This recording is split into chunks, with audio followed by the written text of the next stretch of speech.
ارشاد فرمایا وقال الذین کفروا، اور کافر بولے لن نؤمن بهذا القرآن، ہرگز ہم اس قرآن پر ایمان نہیں لائیں گے، ولا بالذی بین یدیہ، اور نہ اس قرآن سے پہلی کتابوں پر ہم ایمان لائیں گے۔ یعنی کافروں نے یہ اعلان کیا کہ تمام آسمانی کتابوں پر ہم ایمان کبھی بھی نہیں لائیں گے۔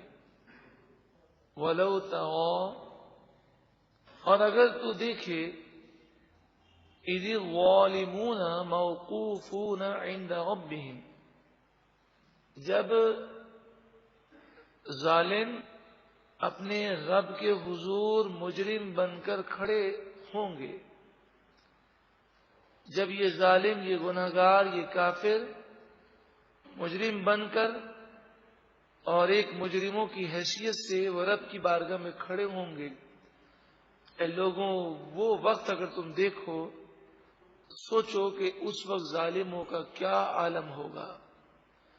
یرجع بعضهم الى بعض القول، یہ ظالم ایک دوسرے پر الزام لگا رہے ہوں گے۔ کوئی کہہ رہا ہوگا اس نے مجھے بہکا دیا، دوسرا کہے گا اس نے مجھے بہکا دیا۔ یقول الذین استضعفوا للذین استکبروا، تو کہیں گے وہ لوگ کہ جو کمزور تھے ان لوگوں سے جو متکبر تھے، یعنی قوم کے سرداروں سے اور قوم کے بڑے لوگوں سے قوم کے غریب اور کمزور لوگ کہیں گے، اور یہ دونوں کافر ہوں گے، لولا انتم لکنا مؤمنین، اگر تم نہ ہوتے تو ضرور ہم مومن ہوتے، تمہاری وجہ سے ہم کافر ہوئے۔ یہ غریب اور کمزور لوگ اپنے سرداروں کو کہیں گے۔ قال الذین استکبروا للذین استضعفوا، تو جو متکبر لوگ ہوں گے، یعنی جو قوم کے سردار ہوں گے، وہ کمزور لوگوں سے کہیں گے انحن صددناکم عن الہدی بعد اذ جاءکم، کیا ہدایت آ جانے کے بعد ہم نے تمہیں روکا تھا؟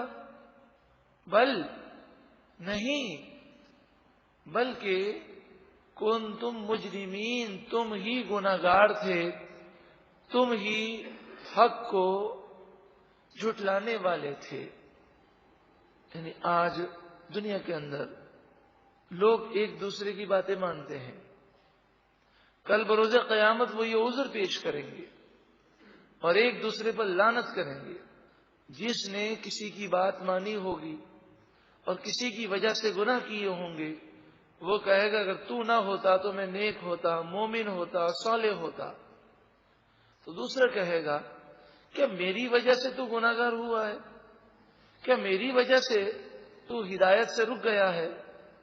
ہم نے تمہیں ہدایت سے نہیں روکا، بلکہ تم خود ہی ایسے تھے۔ وقال الذین استضعفوا للذین استکبروا، تو کمزور لوگ متکبر لوگوں سے کہیں گے، یعنی جو قوم میں دبے ہوئے اور کمزور اور غریب لوگ ہوں گے، وہ قوم کے سرداروں سے کہیں گے بل مکر اللیل والنہار، بلکہ رات اور دن تمہارا مکر و فریب چلتا تھا، اور رات اور دن تم مکر کیا کرتے اور ہمیں بہکانے کی کوشش کرتے۔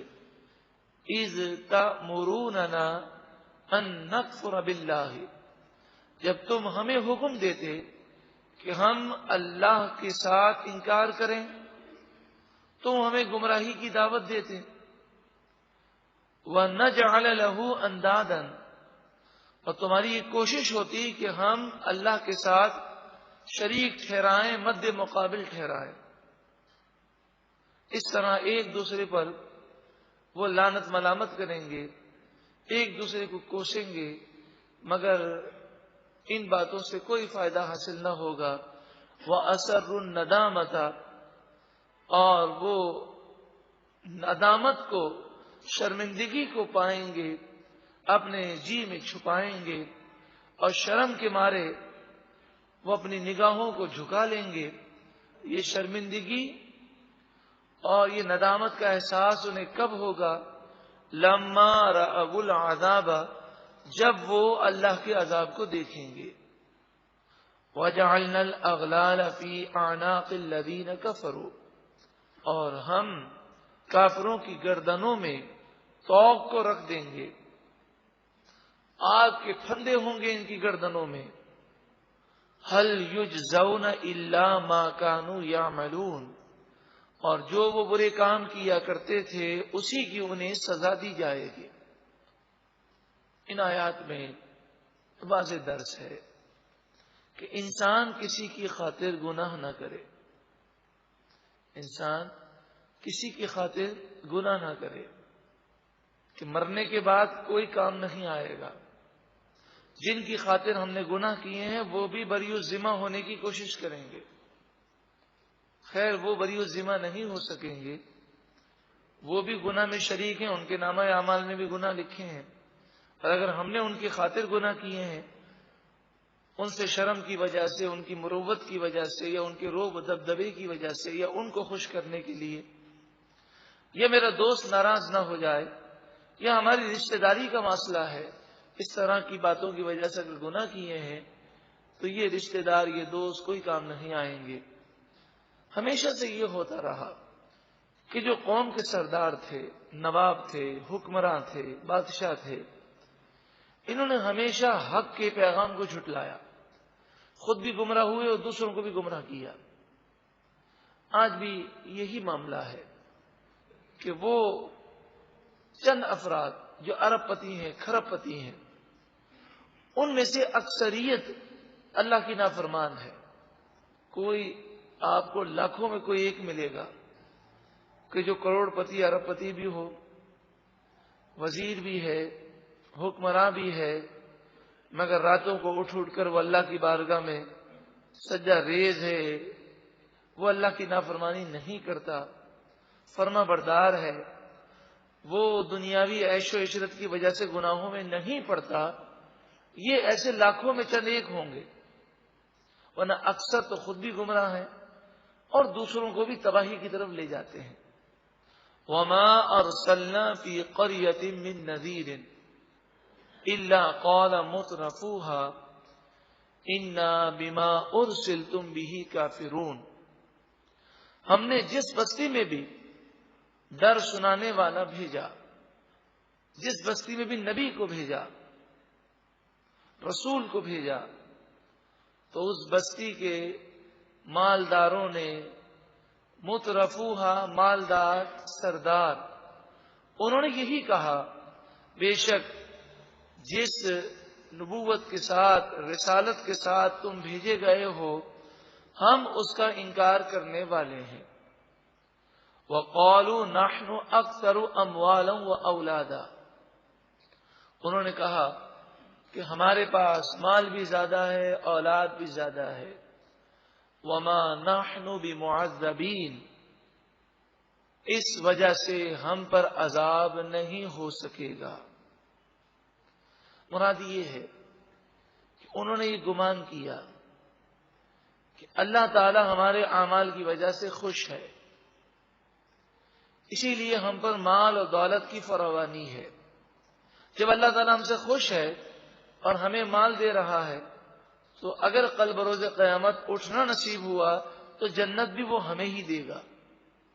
اب وہ مسلمانوں سے کہتے ہیں کہ تم غریب ہو، کمزور ہو، تم سے اللہ ناراض ہے، تو جب دنیا میں ناراض ہے تو مرنے کے بعد بھی تم سے ناراض ہی رہے گا، اور تم اگر کل بروز قیامت اٹھے تو جہنم میں جاؤ گے۔ وَقَالُوا نَحْنُ أَكْثَرُ أَمْوَالًا وَأَوْلَادًا، وہ بولے کہ ہم مال میں بھی زیادہ ہیں، اولاد میں بھی زیادہ ہیں۔ وَمَا نَحْنُ بِمُعَذَّبِينَ، اس لیے ہمیں عذاب نہیں ہوگا۔ اگلی آیت میں ان کی غلط فہمی کو دور کیا جا رہا اور بتایا جا رہا ہے کہ یہ سوچ غلط ہے۔ اللہ تعالی کسی کو روزی دے یہ اس بات کی دلیل نہیں کہ اللہ اسے راضی ہے، اور کسی کی روزی اللہ بند کر دے یا وہ تنگ دستی کا شکار ہو یا غریب ہو یہ اس بات کی دلیل نہیں کہ اللہ ناراض ہے۔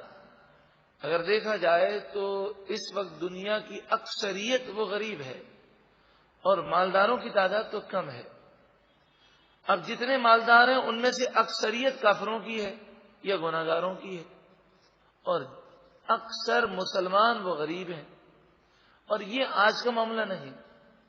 حضرت آدم علیہ السلام کے بعد جب قابیل نے حضرت آدم علیہ السلام کی اولاد میں کفر و شرک کو پھیلایا، اور پھر حضرت نوح علیہ السلام مبعوث ہوئے، تو حضرت نوح علیہ السلام سے لے کر حضور تک ہر نبی کو ماننے والے غریب لوگ تھے، ان کی اکثریت غریبوں کی تھی۔ صحابہ کرام میں سے اکثریت غریب تھے اور کافروں میں اکثر مالدار تھے۔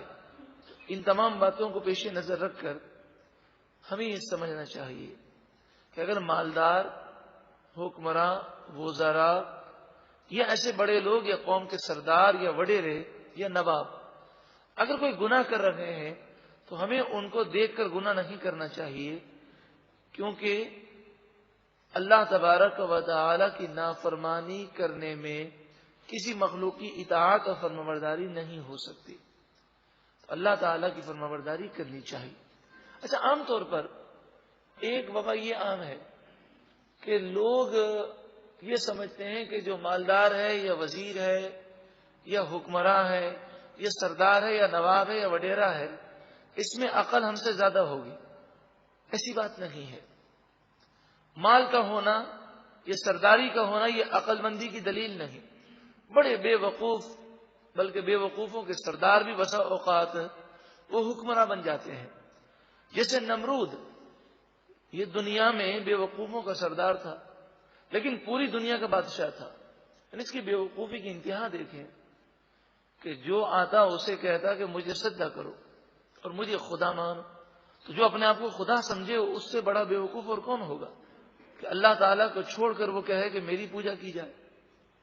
اور پھر اس کی بے وقوفی کی انتہا یہ ہوئی کہ ایک شخص اس کے پاس آیا اور اس وقت اس کے دماغ میں مچھر بیٹھ گیا تھا، مچھر بہت تنگ کر رہا تھا، تو اس نے کہا کہ وہ ملازم جو لکڑی کے تختے سے اس کی پٹائی کیا کرتا تھا جب مچھر تنگ کرتا تھا وہ نہیں تھا۔ تو بڑی شدید تکلیف ہو رہی تھی، تو اور کوئی چیز نظر نہ آئی تو کہا اپنا جوتا میرے سر پہ مارو۔ تو جیسے ہی جوتا لگایا تو مچھر بالکل اپنی جگہ پر بیٹھ گیا اور کافی دیر تک اسے مچھر نے تکلیف نہ دی۔ تو اس نے یہ اصول بنا دیا کہ جو بھی میرے دربار میں آئے مجھے سجدہ کرنے کے بعد مجھ سے کلام بعد میں کرے، پہلے مجھے جوتا سر پہ مارے اس کے بعد کلام کرے۔ یعنی بیوقوفی کی انتہا ہے۔ فرعون کو دیکھیں، فرعون انتہائی درجے کا بیوقوف و نادان تھا۔ تو مال ہونا، عہدہ ہونا، منصب ہونا، حکومت ہونی یا سرداری ہونی یہ اس بات کی دلیل نہیں کہ یہ عقل مند ہے، اور اسی طرح کوئی غریب ہے اس بات کی دلیل نہیں کہ وہ بیوقوف ہے۔ عقل مند و دانا وہی ہے چاہے وہ مالدار ہو چاہے غریب ہو، اگر اللہ اور اس کے رسول کا فرما بردار ہے تو وہ عقل مند و دانا ہے، اور اگر اللہ اور اس کے رسول کا نافرمان ہے تو وہ پرلے درجے کا نادان اور بے وقوف ہے کہ اگر عقل ہوتی تو کبھی اللہ اور اس کے رسول کی نافرمانی وہ نہ کرتا۔ قل، اے محبوب آپ فرمائیے، ان ربی یبسط الرزق لمن یشاء، بے شک میرا رب جس کے لیے چاہتا ہے روزی کو کشادہ فرماتا ہے، وَيَقْدِرُ، اور جس کے لیے چاہے روزی تنگ کر دیتا ہے۔ مراد یہ ہے کہ روزی اگر زیادہ ملے تو یہ رزق کی فراوانی اللہ کی رضا کی دلیل نہیں ہے، اور روزی تنگ ہو جائے تو اس بات کی دلیل نہیں کہ اللہ ناراض ہے۔ وَلَكِنَّ أَكْثَرَ النَّاسِ لَا يَعْلَمُونَ، لیکن اکثر لوگ ان باتوں کو جانتے نہیں ہیں۔ ایک مرتبہ محبت کے ساتھ درود و سلام پڑھیے، اللہم صلی علی سیدنا مولانا۔